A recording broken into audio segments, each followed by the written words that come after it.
Dia juga merahasiakannya dari sang putri. Sang raja mempercayakan putrinya pada 3 peri ajaib, membiarkan mereka pergi ke tempat rahasia dan bertumbuh dewasa. Hingga sehari setelah ulang tahunnya yang ke-16, mereka boleh kembali ke istana. Di sisi lain, Maleficent berada di perbatasan hutan, membangun tembok duri, dan melarang manusia menginjakan kakinya di hutan Mor. Sejauh ini tidak ada komunikasi antara manusia dan peri. Yang tersisa hanyalah kebencian. 3 peri kecil menjaga sang putri, membawanya ke sebuah pondok di hutan lebat. Mereka berubah menjadi 3 petani perempuan, merawat sang putri. Tapi keberadaan mereka telah ditemukan oleh Gagak sejak lama. Kemudian Maleficent datang, berbincang dengan bayi kecil melalui jendela. It's so ugly, goodness, feel sorry for it.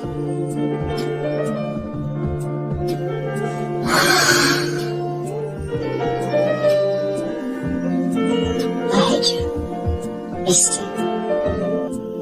3 peri itu benar-benar tidak bisa diandalkan. Tidak punya pengalaman mengasuh anak sama sekali. Bayi kecil itu sangat lapar dan menangis. Lalu mereka bertiga memberinya wortel dan semacam umbi-umbian. Jika tetap seperti itu, bisa diperkirakan usia putri kurang dari 16 tahun. Bisa kelaparan hingga mati di tangan mereka bertiga. Seekor gagak membawa bunga di paruhnya, terbang ke bayi kecil yang menangis. Gagak itu mendekatkan bunga ke mulut bayi. Bayi kecil menghisap nektar dan seketika berhenti menangis. Semua itu diatur oleh Maleficent. Meskipun dia membenci manusia dan kekejamannya kepada putri kecil itu, dia menyelamatkan putri ketika dalam kesulitan.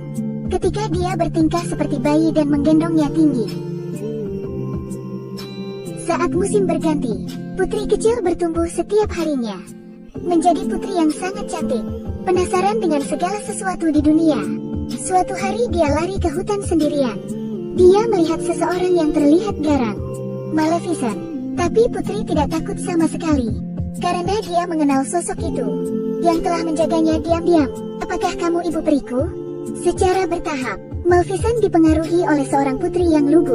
Melihat sang putri dan para peri saling bermain, seperti melihat dirinya sendiri. Meskipun merasa dilukai sang raja, tapi anak ini tidak bersalah. Melihat sang putri tertidur, Maleficent menyesali kutukannya. Aku ingin mencabut kutukanku. Aku ingin mencabut kutukanku. Menghilanglah. Namun kutukan itu tidak tercabut. Satu-satunya cara saat ini adalah membantu putri menemukan cinta sejatinya dan mematahkan kutukan dengan ciuman cinta sejati.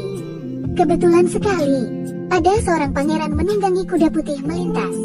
Tersesat di hutan, pangeran dan putri bertemu untuk yang pertama kali. Mereka memiliki kesan yang baik satu sama lain.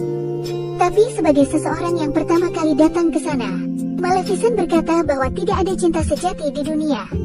Itulah mengapa dia mengucapkan kutukan itu. Dalam sekejap mata, hari ini adalah ulang tahun putri yang ke-16. 3 peri itu tidak sengaja mengatakan kata-kata dari mulutnya. Sang putri mengetahui masa lalunya dan tidak mempercayainya. Ibu peri yang paling dia hormati memberinya kutukan yang paling kejam. Dia berlari ke hutan untuk menanyai Maleficent. Setelah mendengar pengakuan dari Maleficent, sang putri sangat sedih. Dengan penuh amarah, dia kembali ke istana. Tapi kedatangannya tidak mendapat sambutan yang hangat dari ayahnya, namun sebuah perlakuan yang dingin. Sang raja tersiksa oleh kutukan itu, berubah menjadi gila. Sedangkan waktu sudah habis.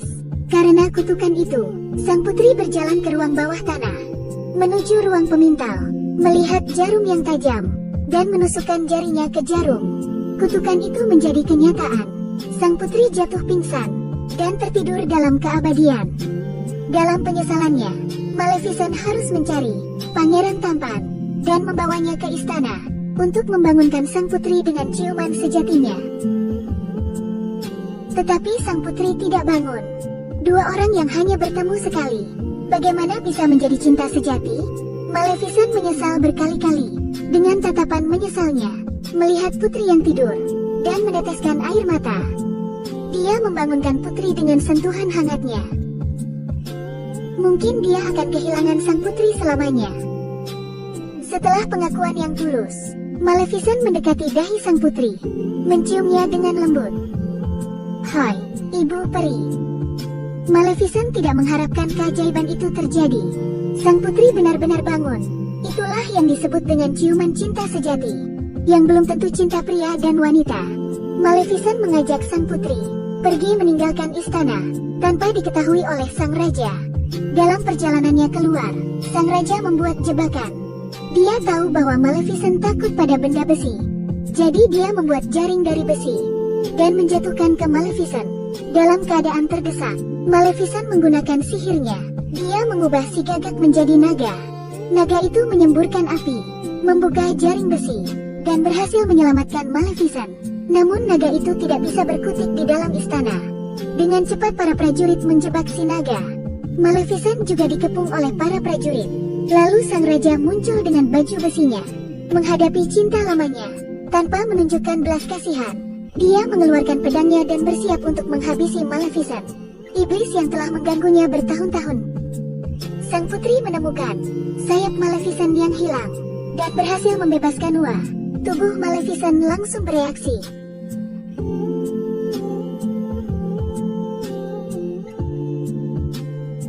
Maleficent yang mendapatkan sayapnya kembali, terbang perlahan, dengan bantuan si naga, menyeret sang raja keluar dari istana ke atas menara, dan ingin menjatuhkannya dari sana. Dia mencengkram leher raja dengan kuat, namun melihat pria yang pernah dia cintai, membuat hatinya melunak lagi.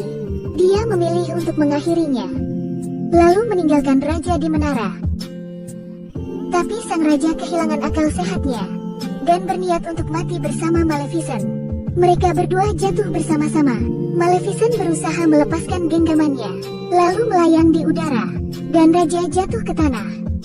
Sang raja telah mengejar kekuasaan sepanjang hidupnya, mengkhianati cintanya, kehilangan kasih sayang keluarganya, dan hidup dalam ketakutan setiap harinya.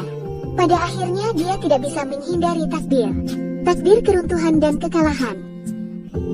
Film ini berjudul Maleficent, diadaptasi dari cerita Sleeping Beauty, dongeng yang semua orang kenal sebelumnya.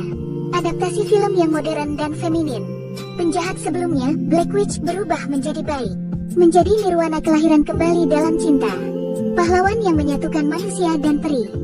Dan Sleeping Beauty adalah pemenang terbesar dalam film ini. Hanya berbaring dan tertidur lama. Setelah bangun, dia mewarisi tahta, menjadi ratu yang percaya diri. Saya harus mengatakan bahwa zaman telah berubah. Membangunkan putri tidur tidak lagi membutuhkan pangeran yang tampan, melainkan seorang ibu tiri.